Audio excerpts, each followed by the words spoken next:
Hello. So let's talk about binding price floor. Okay, something like a minimum wage that is high.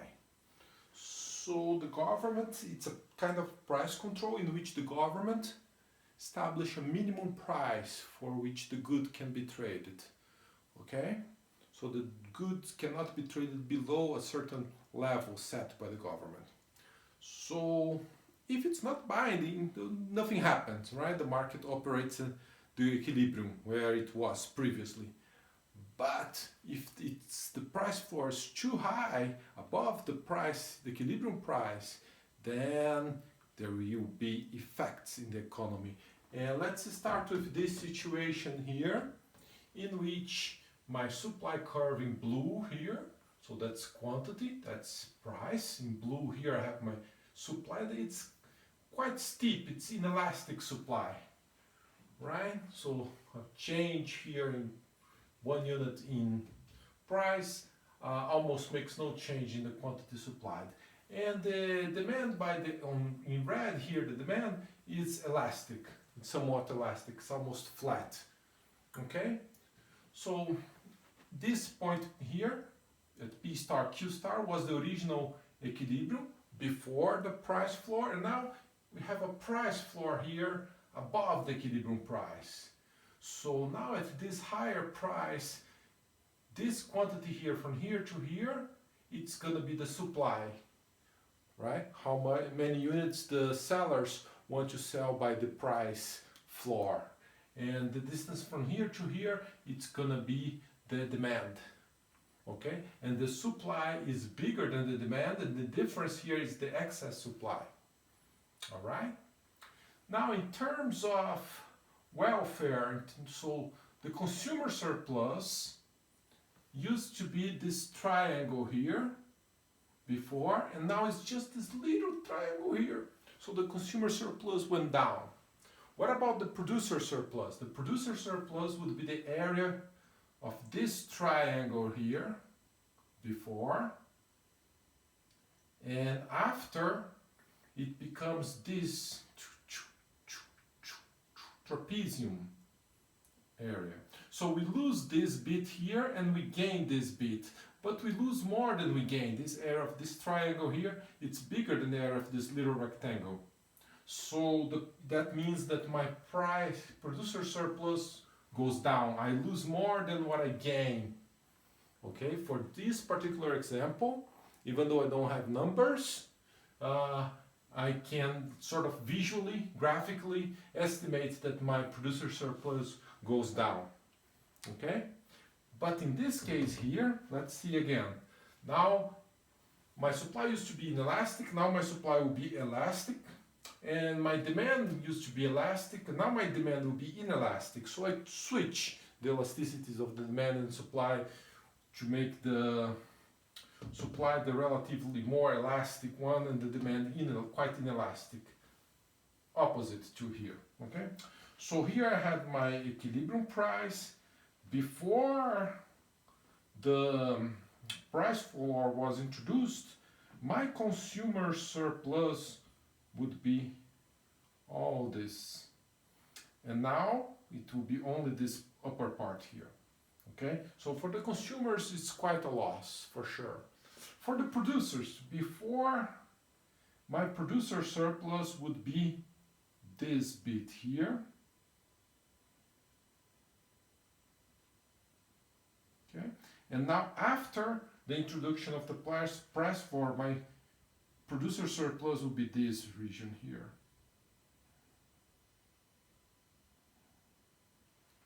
So I'm gaining this big rectangle, I'm losing this small triangle. So the producer surplus now, after the introduction of the price floor, goes up. Okay, in this first example, introducing a price floor pushes down the producer surplus. So here it's bad for everybody, it's bad for consumers and for producers.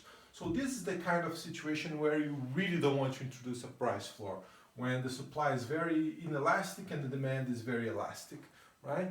In this case, okay, consumers will lose, but perhaps producers will win, right? And it could potentially be good, at least for this group. We know that for overall, the total welfare always goes down. Okay, the welfare in this situation is this area here of this triangle. And now before and now after the price floor is introduced, is just this bit here. Okay, so this triangle, this whole triangle here is lost. So this triangle is lost. So it has deadweight loss, right? And here also we have deadweight loss. The deadweight loss is this triangle here. Okay, the area of this triangle corresponds to the deadweight loss. So in terms of welfare, the welfare always goes down. But and the consumer surplus also always goes down. But the producer surplus might go down or may stay the same or may go up. So in this case, because of the relative elasticities, the producer surplus is going down here, and here we change the elasticities, the producer surplus is going up. Okay, a couple more examples. Again, the price in the vertical, the quantity in the horizontal in this graph. So supply in blue, demand in red. Now the demand is perfectly inelastic. So it doesn't matter what's the price, consumers will always demand this quantity. So this will be the equilibrium quantity. The supply curve is here in blue, so that will be the equilibrium point of the market. Okay, so after you introduce a price floor above this market price, binding price floor, the demand is still the same, this quantity from here to here. The supply now increases all the way to here, from here to here. So there's excess supply by this much. Okay, if it's the example of the minimum wage, that means unemployment will be this big. Here I have unemployment, and here I have a huge unemployment. Okay. Yeah, by the way, the producer surplus goes up, but the unemployment, it's gonna be big. So here, what is the producer surplus before the introduction of the price floor? The producer surplus would be this area here. Okay. And now, after the introduction of the price floor, it's going to be this area here. So you gain this and you lose nothing. So here the producer surplus for sure goes up. Okay, for sure the consumer surplus goes up. Okay.